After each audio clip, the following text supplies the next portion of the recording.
Call us, email us, tweet, or Facebook us. 3 little words, two-way television. Well, we're getting an education on why people use religious symbols, what they mean to them. Sheldon Neal is in the audience with a guest who I'm noticing doesn't have any religious symbols on. Sheldon, who have you got for us? Thank you so much, Lorna. I'm here with Greg Oliver, president of the Canadian Secular Alliance. Greg, thank you for joining us. What do you have? Me. Thank you. Yes. So what brought you here, and what do you have to share? So our organization exists for the sole purpose of advocating separation of religion and state, and we can't support this charter either.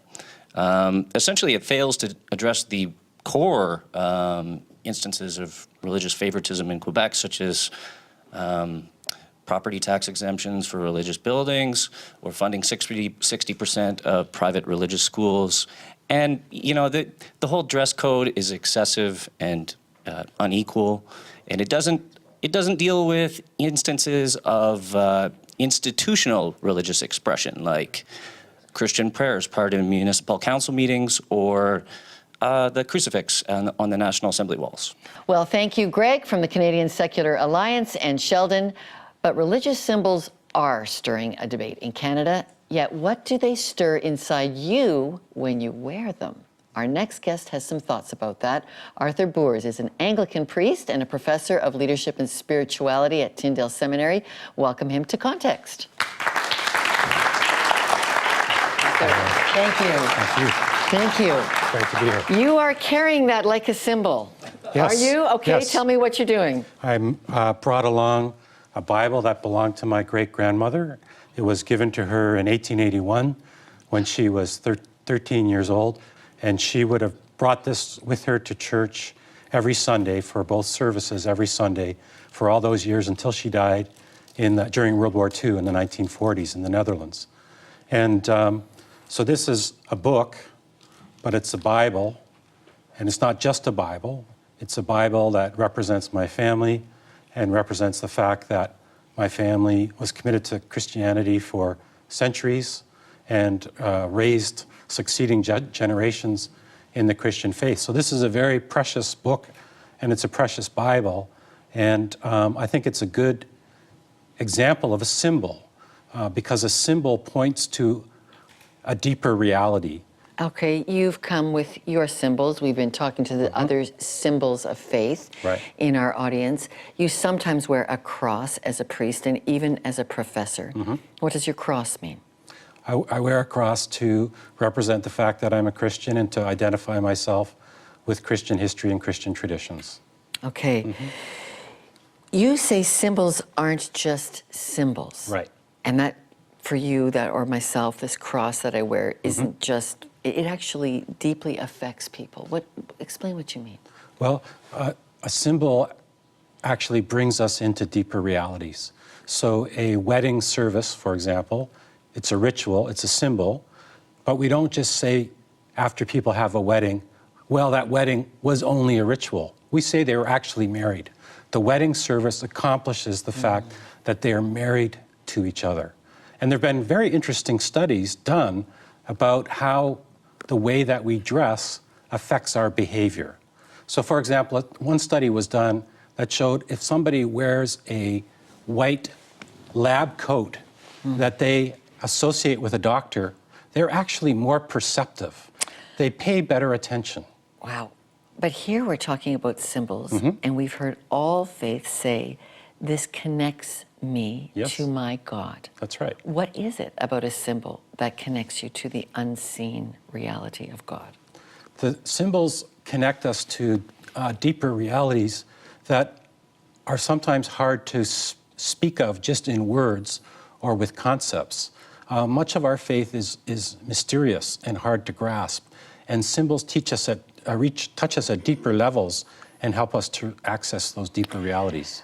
What we've been hearing in some parts from Quebec is that, would you just let us have the golden arches and Coca-Cola be our symbols? Are they also symbols of our cultural? They are symbols, and that's a great point. In our culture, there's all kinds of emphasis on branding. It's very popular to talk about branding, and branding is a form of symbols. And in fact, I think this is an argument for why we should take religious symbols more seriously, because we know that in our culture we're bombarded with brands from all sides, all kinds of advertising, all kinds of images appear on the web. And I think we should be more deliberate and careful about the kind of images we promote as religious people. If someone is watching and wondering, do I need a symbol for the spiritual side of my life, what would you recommend? I don't think I would say that anybody needs a symbol, but I would say that some of us find symbols meaningful, or we do feel that we need symbols, and that ought to be honored. You know, if somebody grabbed this Bible and tried to deface it, I would be pretty offended. You would be offended as a Christian, but I would be even more offended because so much of my family is invested in what's represented here. In the same way, we should not tolerate the abuse of other people's symbols. All right, Dr. Arthur Boers, thank you very much. My pleasure. Thank you. Well, symbols versus secularism. Stay tuned for my final thoughts on that coming next.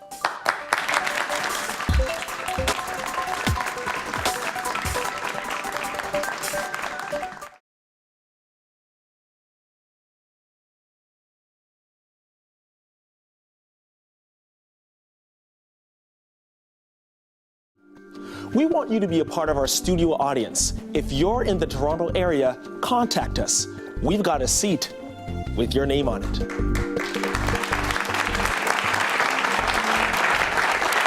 And our conversation on religious symbols is stirring a lot of opinion in the studio audience. Sheldon Neal, what have you found? Thank you, Lorna. I am here with my dear friend. Can you introduce yourself? My name is Daniel Moniz. Thank you, Daniel. And what insights do you want to share?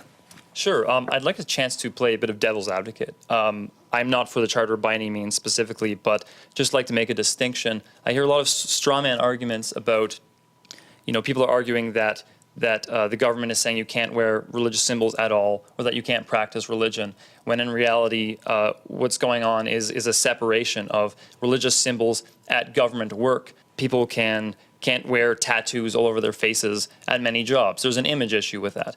So I just want to say that there are areas to be explored, a lot of gray areas, and it's not so clear-cut as I think some people would make it out to be. Very good. And Lorna, there's even more insights to share. I believe my gentleman here, can you just introduce yourself and maybe stand so we can actually see you? Yes. Hi, I'm Justin. I'm a student at the University of Toronto.